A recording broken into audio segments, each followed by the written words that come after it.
கணேசாய. ஸ்ரீ வெங்கடேஸ்வரா பக்தி தொலைக்காட்சி நேயர்கள் அனைவருக்கும் இனிய மாலை வணக்கம். இன்று 6ஆம் பாசுரம்.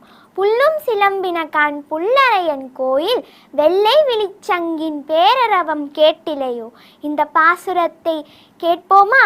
வேங்கடமுடையான் திருவடிகளே சரணம். ஸ்ரீமதே ராமானுஜாய நமஹ. ஆழ்வார் திருவடிகளே சரணம். புள்ளும் சிலம்பினகான் புல்லரையன் கோயில் வெள்ளை விழி சங்கில் பேரரவும் கேட்டிலையோ. பிள்ளாய் எழுந்திராய் பேய்முலை நஞ்சுண்டு கள்ளச்சகடம்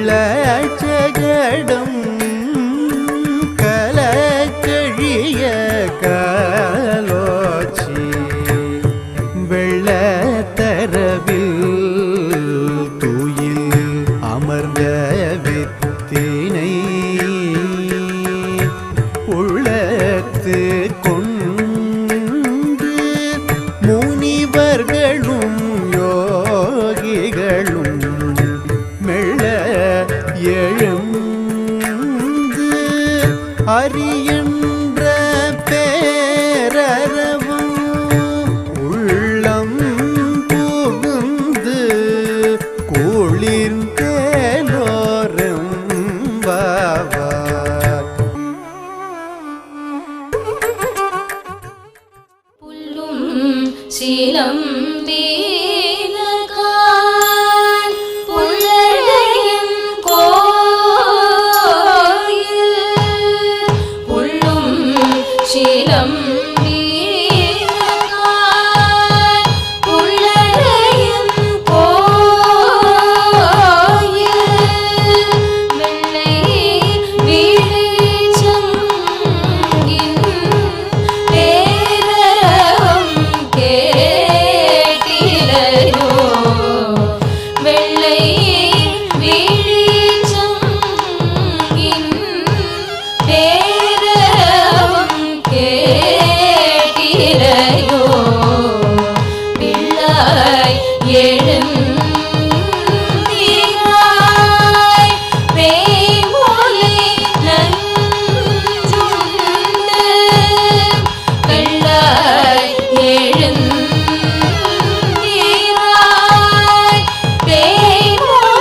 பார்க்கலாம். அதிகாலையில் பறவைகளின் கீச்சிடும் இனிய ஒலி கேட்கவில்லையா? பெருமாள் கோயில் சங்கு ஒலி கேட்கவில்லையா?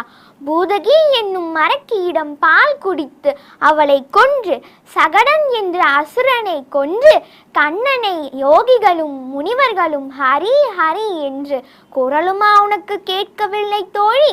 உடனே எழுந்து இவை அனைத்தையும் கேட்டு உள்ளம் குளிர்வாயாக. இதுவே இந்த பாசுரத்தின் கருத்து.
பாதகங்கள் தீர்க்கும் பரமன் அடிகாட்டும் வேதமனைத்துக்கும் வித்தாகும் கோதை தமிழ் ஐயைந்து மைந்தும் அறியாத மானிடரை வையம் சுமப்பதும் வம்பு.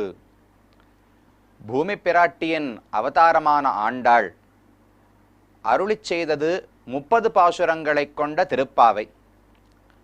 அந்த திருப்பாவை எவ்வளவு முக்கியமானதென்றால், இதை ஒருவன் அறியாமல் போனால் அவன் உலகத்தில் வாழ்வதே வீண், இந்த உலகம் அவனை தாங்குவதே வீண் என்று பெரியோர்கள் தெரிவிக்கிறார்கள். அன்ற திருப்பாவையை நாம் புரிந்து கொள்ள வேண்டுமென்றால் பேட்டிகா விபாகம் என்று ஒரு முறையாலே புரிந்து கொள்ளலாம். எந்த ஒரு நூலை எடுத்துக்கொண்டாலும் அதில் என்னென்ன பகுதிகள் உள்ளன என்று பிரித்து பார்த்தால், முதல்லயே ஒரு வழியில் ஒரு கொடுக்கிறாளே விஷய அனுக்கிரமணிகா என்று ஒரு புத்தகம் தொடங்கும் போது இந்த பக்கத்திலிருந்து இந்த பக்கம் இந்த விஷயம் சொல்லப்படுகிறது என்று தருகிறார்களே, அதை போல இந்த திருப்பாவையை 6 பகுதிகளாக பிரித்து கொள்ளலாம்.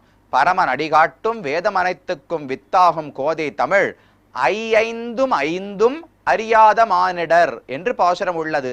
5 25, கடைசியில ஒரு 5 30. அப்ப இந்த 30ஐ ஒரே 30ஆக கொள்ள முடியாது, 3 10களாக கொள்ள முடியாது. 5 5 என்று பிரித்து கொள்ள வேண்டுமாம். அது என்ன 5 பாசுரமா எப்படி பிரிக்கிறதுனால், கீழே நாம் பார்த்த முதல் 5 பாசுரங்கள் முன்னுரையாக அமைந்தன. நாளை கொண்டாடினாள், என்ன செய்யலாம் செய்யக்கூடாது என்று கூறினாள், நாட்டாருக்கு நீங்காத செல்வம் நிறைய வேண்டும் என்று பிரார்த்தித்தாள், வருண பகவானுக்கு கட்டளையிட்டாள், நாம் தொடங்கிய செயல் நிர்விக்னமாக தடையில்லாமல் பகவானுடைய அனுகிரகத்தால் நிறைவேறும் என்று கூறினாள். இது அனைத்தும் நோன்புக்கு முன்னுரை உபோத்காதமாக தெரிவித்தது. இனி 6வது பாசுரம் தொடங்கி 15வது பாசுரம் வரை 10 கோபிகைகளை ஆண்டாள் எழுப்புகிறாள். ஆண்டாள் விழித்திருக்கிறாள். கோபிகைகள் வீட்டுக்குள் தூங்கிக் கொண்டிருக்கிறார்கள். ஒவ்வொரு கோபிகை வீட்டுக்கும் சென்று அவளை எழுப்பி கூட்டிக் கொள்ளுகிறாள். அதற்கு மேலே 16வது பாசுரத்திலிருந்து 20வது பாசுரம் வரை வாயில் காப்பான், நந்தகோபாலன், யசோதை, பலராமன், நப்பின்னை ஆகியோர்களை எழுப்புகிறாள். அது ஒரு 5. 21லிருந்து 25 கண்ணனை எழுப்பி நான் வந்த காரியம் ஆராய்ந்து அருள் என்று பிரார்த்தித்தாள். அது ஒரு 5. 26 முதல் 30 வரை தான் எதற்காக கண்ணனை எழுப்பினோம், எதற்காக இந்த பிரபந்தத்தை பாடினோம் என்று வெளியிடுகிறாள். அப்ப முதல் 5 முன்னுரை, அடுத்த 10 பெண்களை எழுப்புவது, அடுத்த 5 வசுதேவர் முதலானவர்களை, நந்தகோபாலன் முதலானவர்களை எழுப்புவது, அடுத்த 5 கண்ணனை எழுப்புவது, கடைசி 5 கண்ணனோடு பேசுவது என்கிற வடிவில் உள்ளன. ஆனால் இந்த 10 பாசுரங்களையும் 2-5 பாசுரங்களாக பிரித்து கொள்ளலாம். 6லிருந்து 15 10 பெண்களை எழுப்புகிறாளே, இதற்குள்ளேயும் விடிந்து விட்டது என்று அடையாளம் சொல்லக்கூடிய பாசுரங்கள் 5. விடிந்து விட்டது என்று அடையாளங்கள் சொல்லாமல் நீ எழுந்திரு எழுந்திருன்னு சொல்லக்கூடிய பாசுரங்கள் 5. 6, 7, 8 இந்த 3 பாசுரங்களிலும் விடிந்ததற்கு அடையாளம் உண்டு. மறுபடியும் 13, 14 அந்த 2 பாசுரங்களில் உண்டு. அப்ப 5 பாசுரங்களில் இன்னென்ன அடையாளங்களாலே விடிந்து விட்டது எழுந்துவான்னு கூறுகிறார்கள். 5 பாசுரங்களாலே விடிந்ததற்கு அடையாளம் கூறாமல் எழுப்புகிறார்கள். அப்ப 5 5 என்பது சரியாகிவிட்டது. தற்போது நாம் பெண் பிள்ளைகளை எழுப்பக்கூடிய பிரகரணத்திலே முதல் பாசுரம், அதாவது திருப்பாவையின் கிரமத்தில் 6வது பாசுரத்தை அனுபவிக்க வேண்டும். புள்ளும் சிலம்பினகான் புள்ளரையன் கோவிலின் வெள்ளை வெளிசங்கின் பேரரவம் கேட்டிலையோ, பிள்ளாய் எழுந்திராய் பேய்முலை நஞ்சுண்டு கள்ளச்சகடம் கலக்கழிய காலோச்சி வெள்ளத்தரவில் துயிலமர்ந்த வித்தினை உள்ளத்துக்கொண்டு முனிவர்களும் யோகிகளும் மெல்ல எழுந்து அரியன்ன பேரரவம் உள்ளம் புகுந்து குளிர்ந்து ஏலோர் எம்பாவாய் என்பது இன்றைய பாசுரம். இந்த பாசுரத்திலே பிள்ளாய் என்று ஒரு பெண்ணை பார்த்து அழைக்கிறாள். பிள்ளை என்றால் என்ன? சிறு பருவம், அறியாத்தனம் என்று சொல்லுவோம் இல்லையோ. பிள்ளைத்தனம் என்றாலே அறியாத்தனம். இந்த பெண் ஏதோ ஒரு விஷயத்தை அறிந்து கொள்ளாமல் உள்ளே கிடந்து உறங்குகிறாள். அவளை எழுப்புகிற பாசுரம் புள்ளும் சிலம்பினகான். முதல் அடையாளம் கூறுகிறாள், பெண்ணே எழுந்திருந்து வா, விடிந்து விட்டது. புள்ளும் சிலம்பின, புல் என்றால் பக்ஷி. பக்ஷிகள் எல்லாம் எழுந்து இறை தேடச் செல்ல வேண்டுமல்லோ. எழுந்தவுடனே ஒருவனுக்கொன்று பறவைகள் பேசிக்கொள்ளுகின்றன. புள்ளும் சிலம்பின. இந்த இடத்தில் புள்ளும் அப்படின்னு ஒரு உண்மை தொகை இருக்கோ இல்லையோ. பொதுவா சொல்லும்போது ராமன் வந்தார், லக்ஷ்மணனும் வந்தார்னு சொல்லுவோம். முதல்லயே தொடங்கும் போது லக்ஷ்மணனும் வந்தார்னு சொல்லுவாளா? ஆனா ஆண்டாள் புள்ளும் சிலம்பினன்னு சொல்றாளே, அப்ப இதற்கு முன்னால் ஏதாவது சொன்னாளானால் முதலில் ஆண்டாள் சொன்னது நாங்கள் எல்லாம் எழுந்து வந்திருக்கிறோமே, இது அடையாளம் அல்லவா விடிந்து விட்டது என்பதற்கு என்று கேட்டாள்.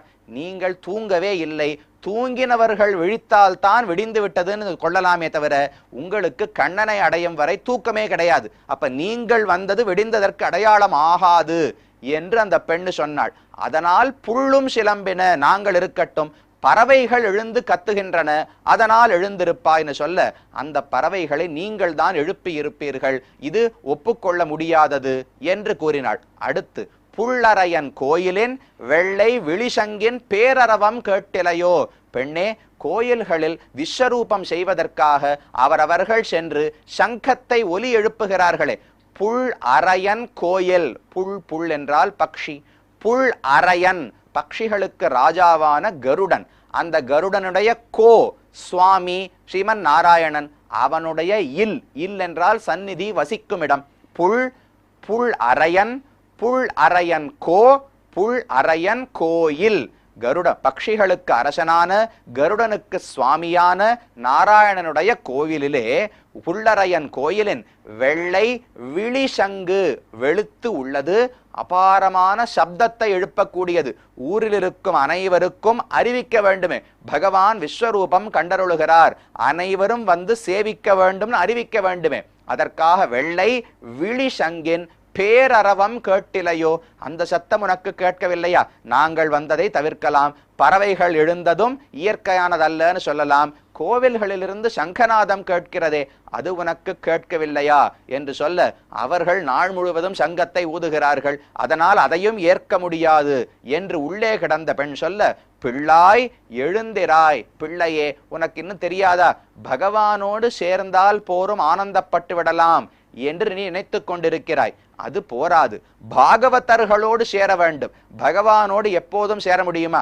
ஆனால் கூட இருக்கிற பாகவதர்கள் பக்தர்கள் அவர்களோடு சேர்ந்திருந்தால் தானே ரசிக்கிறது. ஒரு யாத்திரைக்கு போறோம், எங்கேயோ பெருமாளை சேவிக்க போறோம்னால் வீட்டில் அனைவரையும் விட்டு விட்டு சென்றால் வேகமாக ஒரே நாளில் 10 இடங்கள் சேவிக்கலாம் என்று நமக்கு திட்டமிடும் போது தோன்றும். அங்கு சென்று பகவானுக்கு முன்னால் நிற்கும் போது, ஐயோ வீட்டில் அவளையும் அழைச்சிட்டு வந்திருக்கலாமே, குழந்தையும் அழைத்து வந்திருக்கலாமேன்னு மனசுல தோன்றதோ இல்லையோ? இது அனைத்தும் ஆன்மீகத்திலேயே அனைவரும் சேர்ந்து செல்வதுதான் ஒரு ஆனந்தம். அப்ப இந்த பெண் பிள்ளை அறியாத்தனத்தோடு இருக்கிறாள். ஆண்டாளோடு பக்தர்களோடு சேர வேண்டும் இன்னும் அவளுக்கு தெரியவில்லை. கண்ணனோடு சேர்ந்திருந்தால் போதும் நினைக்கிறாள். பிள்ளாய் எழுந்திராய், நீ எழுந்திருக்க வேண்டும். என்ன பண்ண வேண்டும் எழுந்திருந்தென்றால், பேய்முலை நஞ்சுண்டு கள்ளச்சகடம் கலக்கழிய காலோச்சி வெள்ளத்தரவில் துயிலமர்ந்த வித்தினை. கண்ணன் என்னென்ன பண்றார் பாரு. பேய் முலை நஞ்சுண்டு, பூத்தனை என்கிற அரக்கி தன்னுடைய மார்பிலே விஷத்தை ஏற்றி கொண்டு வந்து கண்ணனை கொல்ல வேண்டும்னு வந்தாள்.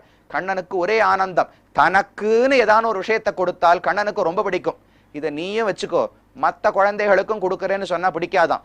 உனக்கென்று விஷத்தையே கொண்டு வந்தாலும் கண்ணன் ஆசைப்படுகிறான். விஷத்தையும் உண்டான், அந்த பூதனையின் உயிரையும் உண்டு விட்டான். அடுத்து அந்த கண்ணனை ரட்சிப்பதற்காக ஒரு தேர் சக்கரத்தை வைத்துவிட்டு யசோதை சென்றாள். ஒரு அரக்கன் தேர் சக்கரத்துக்குள்ளே புகுந்தான். சகடாசுரன் என்று பெயர். அவனை கள்ளச்சகடம் கலக்கு அழிய காலோச்சி, அந்த சக்கரம் வேகமா சுத்தி வந்து கண்ணனை அடிக்க வந்துதான். இந்த குழந்தைக்கு கொஞ்சம் பசி வந்துடுத்து, அம்மா பால் கொடுக்கறதுக்கு வரல, அதனால கோபத்துல கைகால உதைச்சுதோ இல்லையோ, அந்த கால் உதைச்ச வேகத்துல சகடாசுரன் போயிட்டானோ. சகடாசுரனை கொல்ல வேண்டும்னு கண்ணன் முயற்சி எடுக்கவில்லை. பசிக்காக குழந்தை அழுதுது, காலை உதைச்சுது, சகடாசுரன் மாண்டு போனான். கள்ளச்சகடம் கலக்கழிய கால் ஓச்சி வெள்ளத்தரவில் துயிலமர்ந்த வித்தினை. வெள்ளத்து அரவு, கீழே பார்க்கடல் வெள்ளம், அதிலே ஒரு பாம்பு, அந்த பாம்பினே வித்தாக உலகுக்கெல்லாம் காரணமாக பகவான் சயனித்திருக்கிறானே, அந்த வித்தினை உள்ளத்து கொண்டு முனிவர்களும் யோகிகளும், அந்த பகவான் பார்க்கடலில் மட்டும் இல்லை, பக்தர்களுடைய நெஞ்சுக்குள்ளே இருக்கிறான். உள்ளத்து கொண்டு முனிவர்களும் யோகிகளும் மெல்ல எழுந்து, நாமளே ஒரு விலை மதிப்பற்ற பொருளை வச்சுட்டு இருக்கோம்னால் வேகமா விசுக்கு விசுக்கு நடந்து போக மாட்டோம் இல்லையோ, மெதுவாக பைய நடக்க வேண்டும். அதே போல ஹிருதயத்துக்குள்ளே பகவான் இருக்கிறான். ஷடக்கென்று நான் எழுந்தேன் என்றால் பகவான் அலண்டு போய் விடுவார். அதனால் மெல்ல எழுந்திருப்பார்களாம். வேகமாக நகர்வது கிடையாது, எழுந்திருப்பது கிடையாது.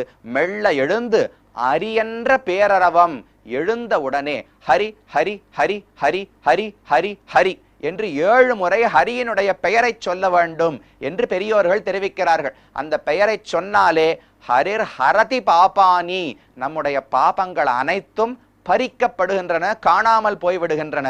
அப்ப எழுந்தவுடன் ஹரி என்று கூறுகிறார்களே, ஹரி என்ற பேரரவம். யோசிச்சு பாருங்க, ஆய்ப்பாடி முழுக்க இருக்கிற எல்லா முனிவர்களும் யோகிகளும் ஒரே சமயத்தில் எழுந்து ஹரின்னு கத்தினால் எப்பேற்பட்ட அரவமாக இருக்கும். பேரரவம் உள்ளம் புகுந்து குளிர்ந்து, அந்த ஒலியானது நம்முடைய உள்ளத்துக்குள்ளே புகுந்து குளிர வைக்கவில்லையா? நாங்கள் குளிர்ந்திருக்கிறோம். அந்த ஒலியை கேட்டு நீயும் எழுந்திருந்து எங்களோடு வந்து சேர வேண்டும் என்று ஆண்டாள் பிள்ளாய் என்று ஒரு பெண்ணை எழுப்பியது இன்றைய பாசுரத்தில். அந்த பெண் வந்து சேர அவளோடு சேர்ந்து அடுத்த திருமாளிகைக்கு சென்றார்கள். என்ன அர்த்தம் என்பதை நாளைய தினம் பார்க்கலாம். ஆண்டாள் திருவடிகளே சரணம். மீண்டும் நாளை சந்திப்போம். ஓம் நமோ வெங்கடேசாய.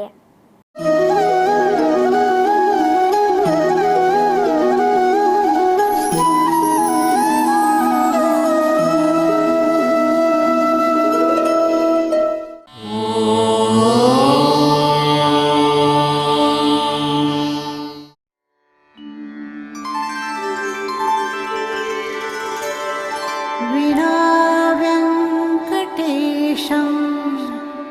ननाथो ननाथः सदा वेङ्कटेशं स्मरामि स्मरामि। हरे वेङ्कटेश प्रसीद प्रसीद। प्रियं वेङ्कटेश प्रयच्छ प्रयच्छ।